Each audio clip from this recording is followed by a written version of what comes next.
කොල්ලෙක් ටැටු එකක් ගහපුවාම ගැනු ළමෙක් ටැටු එකක් ගහපුවාම මේ ඉස්සෙල් ලෝකේ නැති කතන්දර කියනවනේ.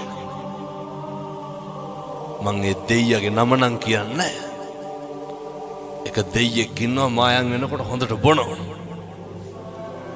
දොහොත් දීලා වඳිනවා. අර බොන එකාට වඳිනවා ටැටු ගහපු කොල්ලට බයිනවා.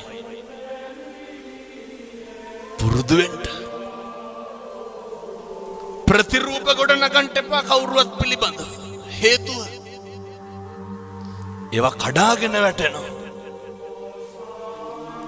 ජීවිතේ ගෙවල් දොරවල් වල ඉන්නකොට අනේකා ඉවසන්න ඔක පුරුදු වෙන්න. හෙට ඉඳන් ඔක පුරුදු වෙමු. එක වචනයක්වත් කියන්න එපා කාගේවත් හිතක් රිදෙන්න. ඊළඟට දුක සැප උගන්වනවනේ. ජීවිතේ කාලයක් තියෙනවා. අපේ බුදුහාමුදුරු අනේ පිට සිටුතුමාගෙන් බිම්බිසාර රජුරුවන්ගෙන් විශාඛාවගෙන් කොසල් රජුරුවන්ගෙන්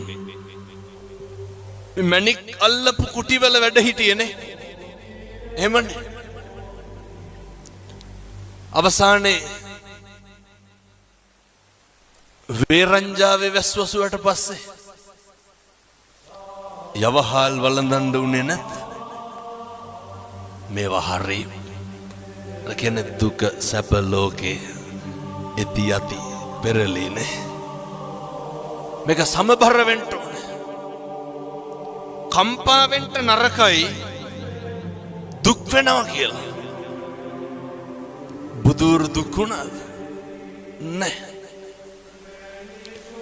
සමහර අම්මලා තාත්තලා කියනවා මෙතන කවුරුත් නම් එහෙම කියන්නේ නැතුව ඇති. ඔය මෙරිලවත් යනවා නම් කියලා කියන්නේ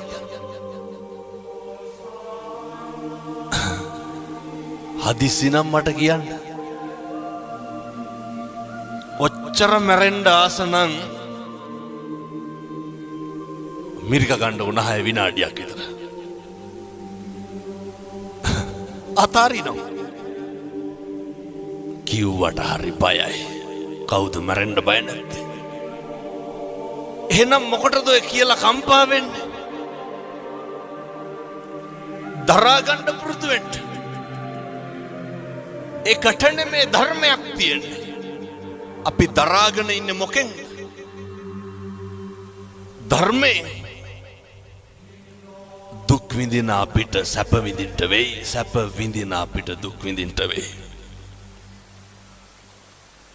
ජීවිතේ දවසක් එනවා මරණානුස්සති කමඨහං දේශනාවේ බුදුහාමුදුරුවෝ උගන්වනවා. ඔය මේ ඉඳගෙන ඉන්න විදිහට නෙමෙයි සමහර විට හෙට ඉන්න වෙන්නේ. ඒ හින්දා දරා ගන්න පුරුදු වෙන්න. අර මතකද දැන් අවුරුදු 2ක් විතර ඇති දක්ෂ ව්‍යාපාරිකයෙක් තාත්තා කෙනෙක් කෝටි ගාණක බිස්නස් එකකට එළියට බැස්සා. බහිනකොට ගෙදර හිටපු පොඩි එකා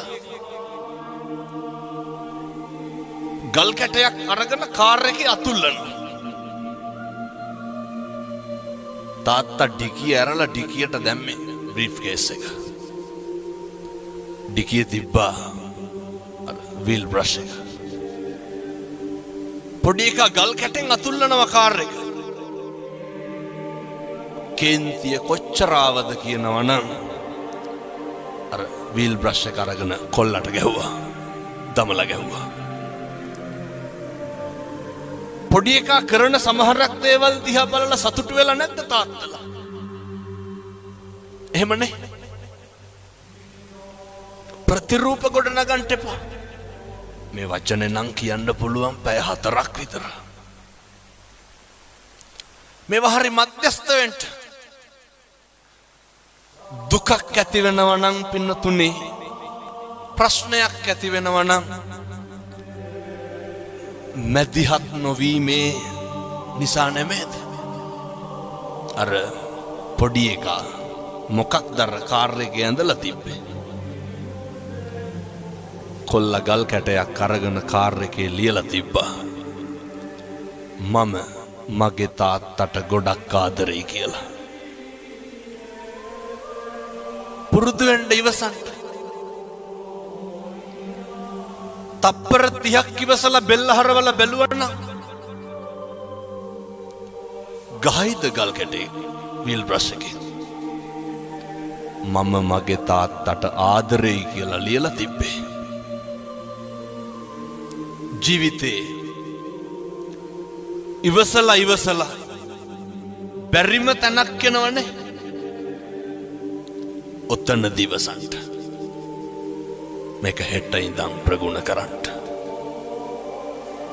මේවා ප්‍රගුණ කරන්න කල් දාන්න එපා. ගෙදර ඉන්නකොට ස්වාමියාට බනින්න කලින්, බිරිඳට බනින්න කලින්, දරුවන්ට බනින්න කලින් දෙපාරක් හිතන්න.